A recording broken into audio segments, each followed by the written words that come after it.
And welcome back. Okay, guys, I have decided to do something completely outrageous. So, just like I had the original albums, the 5 albums per year series going from 1965, and I went through 1969. So, I went through what I consider to be the pivotal years of rock music in that decade. I know there's a couple of others that went back to 1963, but I chose to do it start at 1965 and go forward from there. So that's what I did, and I'm probably not going to go back to 63. I mean, I may sometime later on, but it's not going to be anytime soon. So that does mean that I am going to go into the 70s, and as you can see from the description, or the title rather, I've decided to do something quite a bit different. This is, in the 70s, a lot of bands decided to go long form. In other words, create epic songs that lasted 10, 15, 20, 30 minutes. So instead of doing this year by year by year and going through that process, I've decided that I'm just going to make long epic videos. So this is my prog era, I guess. The prog era of Trannon videos. So without further ado and wasting any more time making it longer and stretched out than it needs to be, we're going to start with 1970, and I'm going to give you my 5 albums. Number 5, the 12 Dreams of Dr. Sardonygus by Spirit. Superbly crafted album with wonderful harmonies, some incredible transitions, beautiful acoustics, instruments, very memorable melodies. I really enjoy this album. I love the beginning of the album. I love the Nature's Way is a great song. The entire album's chock full of great songs. I'm not really going to go song by song. If I ever do album reviews, I will do that for each album. But basically, I'm just going to give you a little bit of why I like these albums.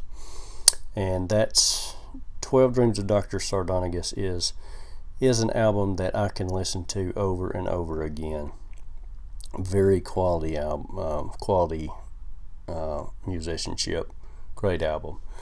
And that's number 5. Number 4 from 1970 is a little known band, keyboard dominated prog band by the name of Egg, and their self-titled album Egg. This very much is like ELP, The Nice, albums that it's very keyboard dominated, and I really enjoy Symphony Number 2. I really enjoy I Will Be Absorbed. Wonderful tracks in here. It's kind of got a darker feel to it, but I really love the way that they take the instrumentation without guitars and create such a wonderful album. Excellent quality production as well. Egg, number 4. Number 3 is by Crosby, Stills, Nash and Young, and this album is the sophomore effort from Crosby, Stills and Nash 1969 debut album. This one's called Deja Vu. It's much like the debut album, except with the addition to it of Neil Young, and it's got a little bit more, sort of a little bit more cock of the walk. They're a little bit more. The first album came across very ambitious. This time they come across very confident in their abilities. They know exactly how good they are, and they are a super group. Great songs on this album. Love this album. Woodstock. I mean, Carry On. Oh my goodness. Such a wonderful album. and it would rank higher if it wasn't for the next two. So that's number 3, Deja Vu by Crosby, Stills, Nash and Young. Number 2 for 1970 is Led Zeppelin 3. Now this is mostly a folky sort of acoustic offering by the band, but it does have some driving rockers. You've got Out on the Tiles, you've got Immigrant Song, and then it's got like the solid blues, Since I've Been Loving You. But mostly it's like these folky acoustic numbers, Gallows Pole, Tangerine, things of that nature. I love this album. I love the variety on the album. I love the feel of the album. Led Zeppelin's not afraid to risk, an album mostly dedicated to folky acoustic music. So Led Zeppelin 3 coming in at number 2. And my favorite album for 1970 is an incredibly risky symphonic progressive rock album by the Pink Floyd called Atom Heart Mother. I absolutely love this album. This is one of my favorite Pink Floyd albums. It is one of my favorite albums. It would probably be in my top 20 albums of all time. It definitely has one of my favorite songs of all time, and that is the Atom Heart Mother Suite. I also enjoy the other songs. Atom Heart Mother Suite takes up the whole side 1. Side 2, you have some different mixtures. You have Wreck Right takes you back a little bit with some psychedelic whimsy with Summer 68.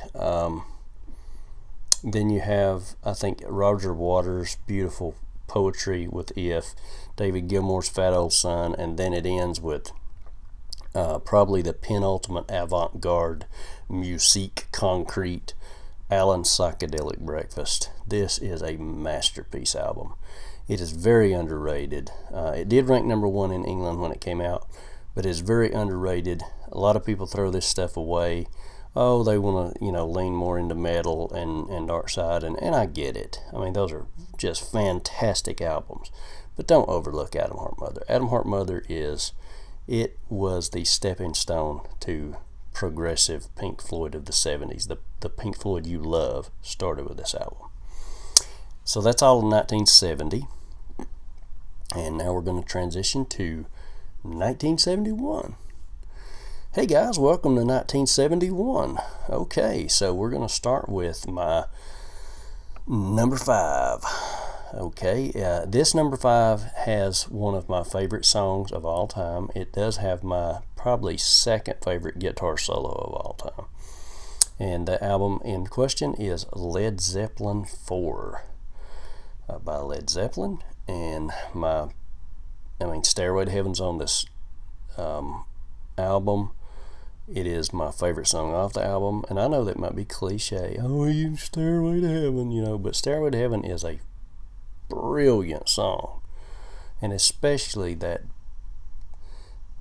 celestial guitar solo at the end. I could listen to that guitar solo on a 10-hour loop on YouTube, no problem. Going to California's on this. Great mix with acoustics. Again, Led Zeppelin coming in with a great blend, great production, really good, decent tracks off this album. I'm not a big fan of Black Dog and Rock and Roll, but to start the album, you can't really beat it. Wonderful album. Led Zeppelin 4 coming in at number 5 for 1971. Coming in at number 4 is one of my favorite bands of all time, again, The Doors' L.A. Woman.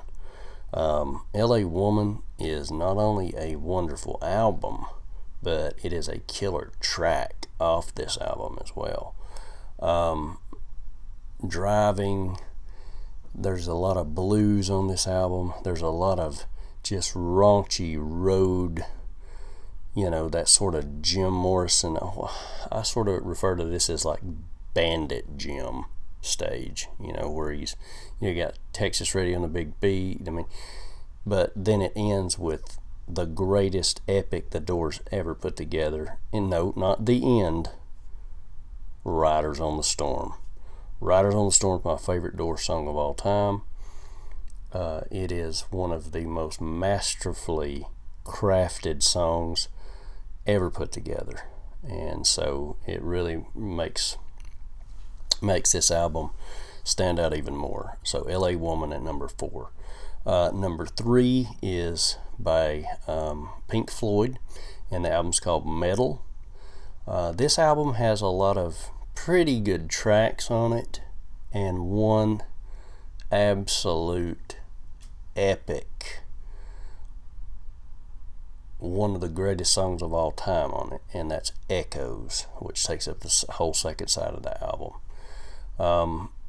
There's just no other way to describe Echoes than, it is a blend of everything that you love about Pink Floyd. It is one of my most favorite progressive tracks ever written. To use the word epic, I know that's thrown around a lot these days, but I'm not throwing it around when I use it on this particular song, because that's exactly what it is. Echoes is a just mind-blowing, transformative, transcendent song. And then you have some really good tracks. One of These Days is on this album. I love The Beauty of Pillow of Winds. Great album. Metal, coming in at number 3. Number 2 is one of my favorite prog albums, and this is by the band Yes, called Fragile. This is super ambitious effort here, coming after the Yes album. Rick Wakeman joins the band, and this is my third favorite Yes album. It could probably be my second. It's probably tied with my second. But this is a very, it's got rock and roll, it's got beauty, it's got classical influences, just acoustic, folky influences. Basically, the band members divided certain parts in the album, and each band member got to write their own material, much like Gumma earlier, and just brilliant stuff on this album. And then, of course, the band came together and laid down their band tracks as well, such as Heart of the Sunrise, South Side of the Sky, Roundabout. This album is just chock full of wonderful songs. Fantastic stuff. Fragile, number 2. And my favorite album of 1971, the Yes album by Yes. Very ambitious effort. This is when Steve Howe came in. This is my second favorite album, mostly because of nostalgia. I really enjoy Fragile, probably as much, but there's just something about the Yes album, because it was my first album of Yes that I listened to. And so I attached to Yours Is No Disgrace and Starship Trooper and Perpetual Change, and just every song off this album is just a wonderful song. You don't skip any song on this album at all. And so coming in at number 1 for 1971, the Yes album. Okay, so we're at 1972 now, and we're going to start with number 5, and it will be this is called I think it's I don't know. I know I'm going to pronounce it wrong, and somebody from Louisiana is going to correct me, but Toulouse Street, whatever, by the Doobie Brothers. This is nothing but 70s highway country flavored boogie rock. Listen to the music. Jesus Is Just Alright. Rocking Down the Highway. This is just feel good 70s music. Just a wonderfully put together album. These guys have such great talent, beautiful voices and harmonies, and just everything. There's a part in the Jesus Is Just Alright where the guy starts saying, Jesus, He's my friend. Just good grief. I mean, just wonderful song. Listen to the music. Absolutely my favorite song off that album. And so they just take you right on into the 70s. Sometimes you just need an album you can just put on and lay back and relax and be carefree, and that's exactly what this album is. So that's number 5. Number 4, completely different.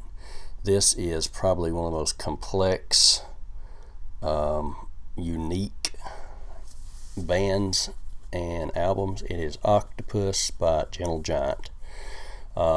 This is one of the most unique bands I've ever heard. They've got superior musical talent. They like to use a lot of a cappella.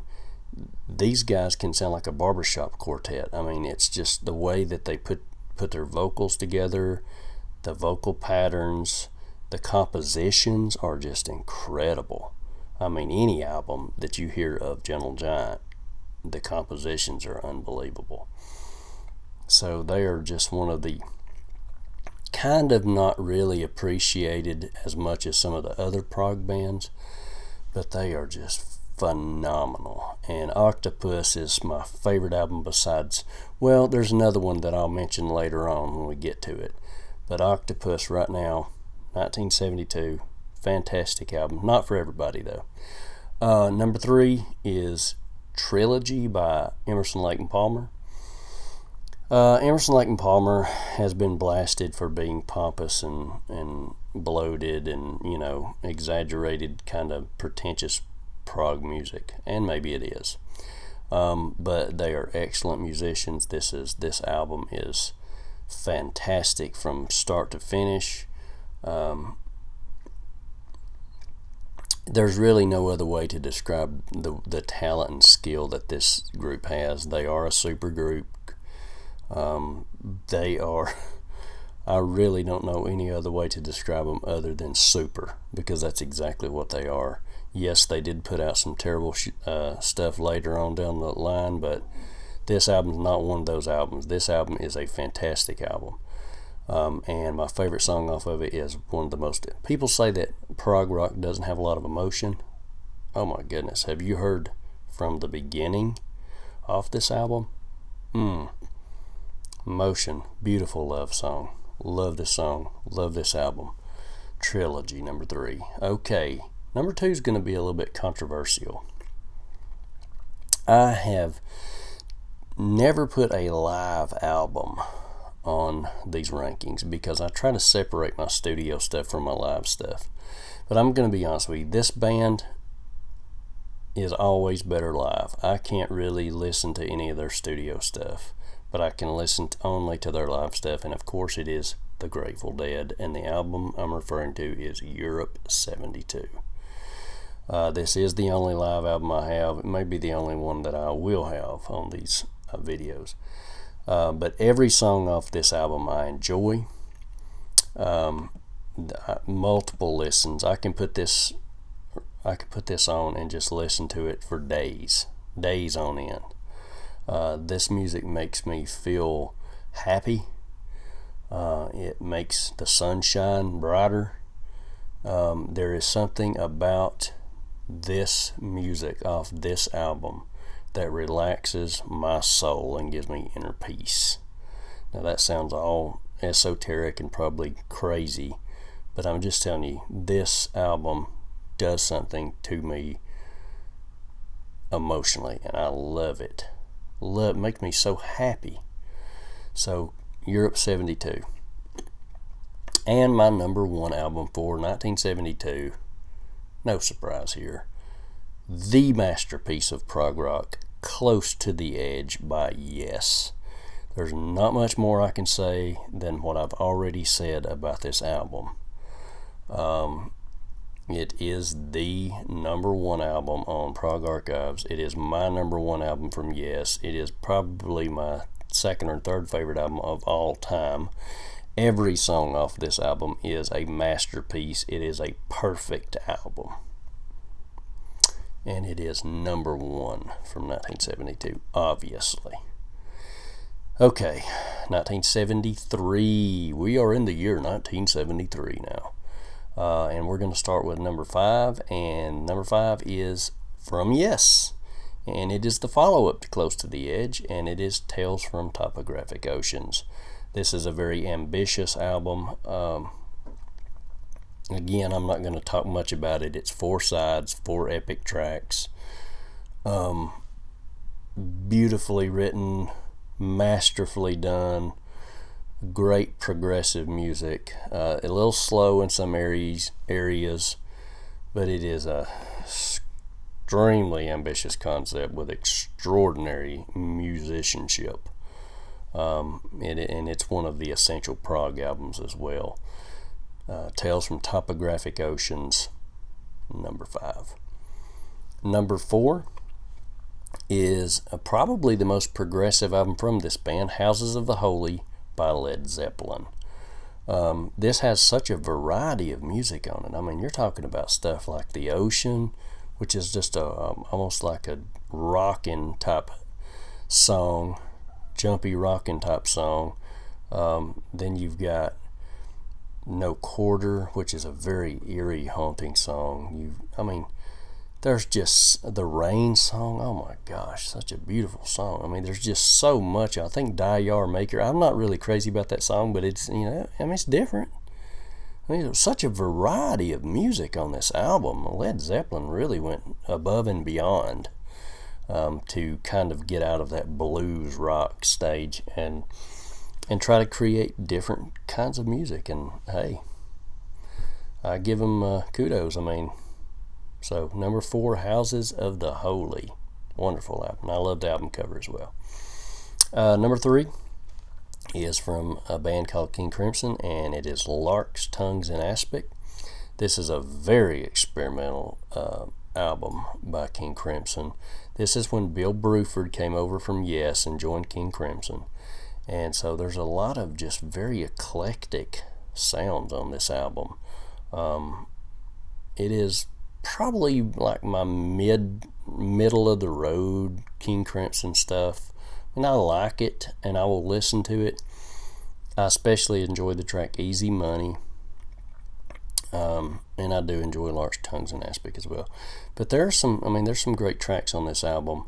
And it was very, very ambitious for the time, and it's a quality album that I go back to from time to time. So Larks, Tongues, and Aspic, number 3. Number 2 is Sabbath, Bloody Sabbath by Black Sabbath.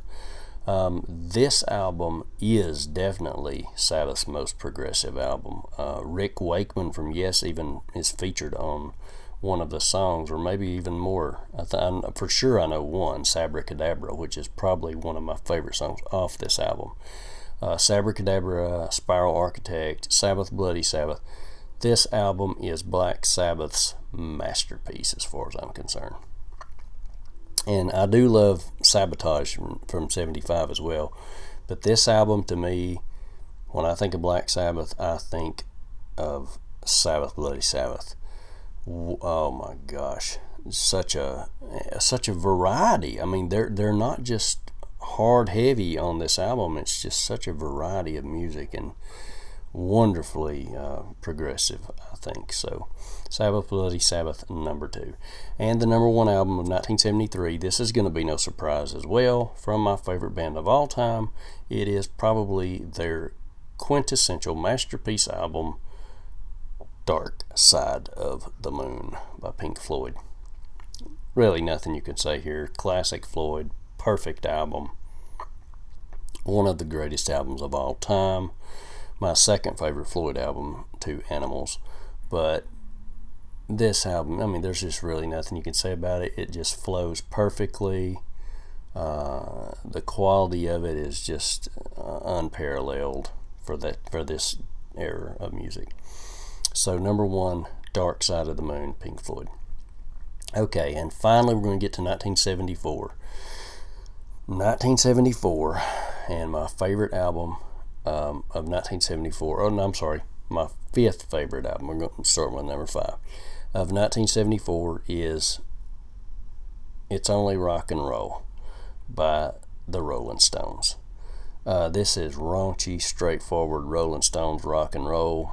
I mean, that's who the Stones are. I mean, they've done some psychedelic stuff and a little bit of kind of jam band sounding stuff. But overall, I mean, this is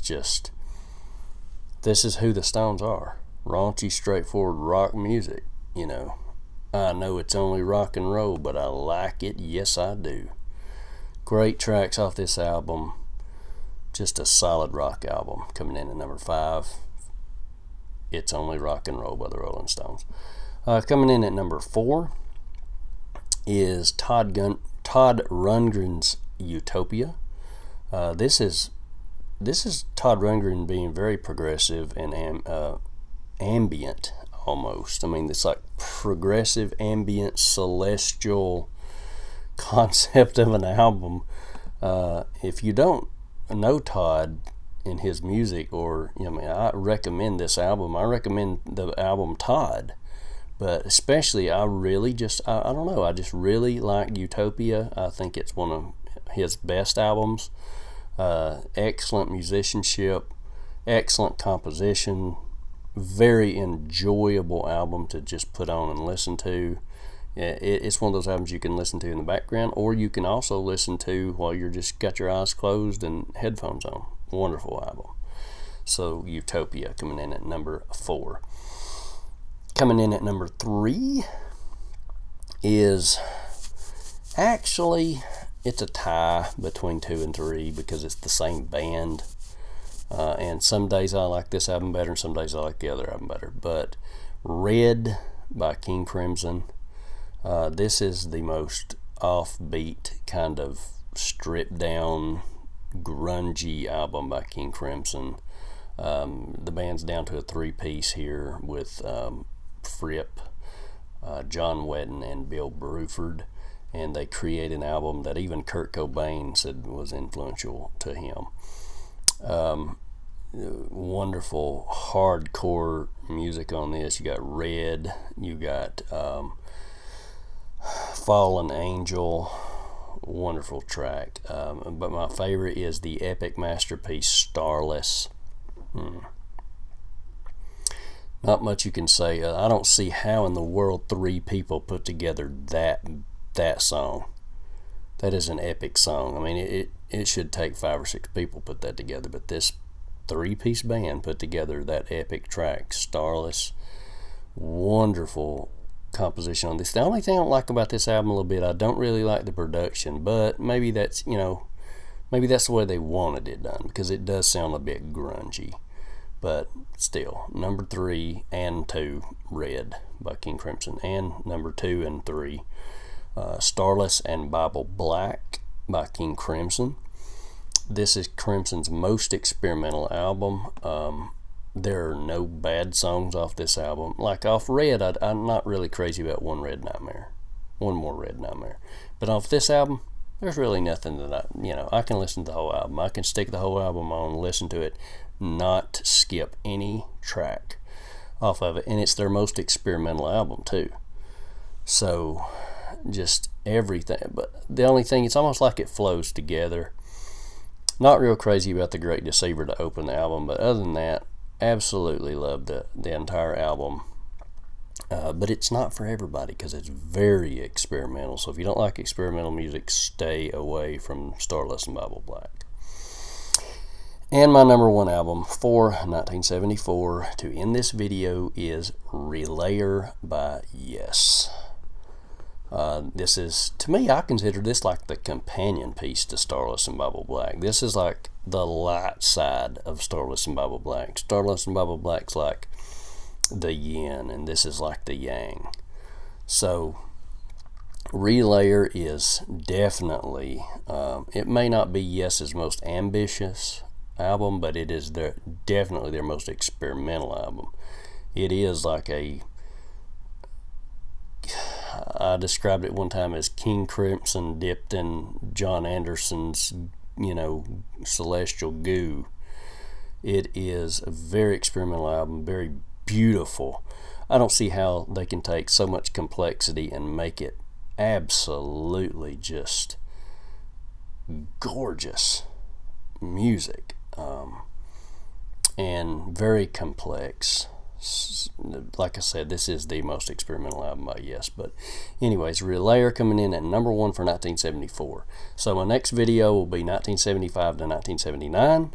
If you like this video, give me a thumbs up, share it.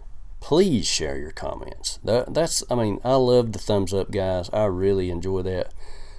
And, I want to get as many people watching this stuff as I can and involved. But I really enjoy those comments, and because I want to know what you guys think as well and what your favorites are. So, didn't think I would make this under the Yes album or the Yes video that I just made, but I am under it. Yay, I'm under 36 minutes. Okay, so I'm going to end this video now. You guys take care, and we will be back soon. I guarantee it.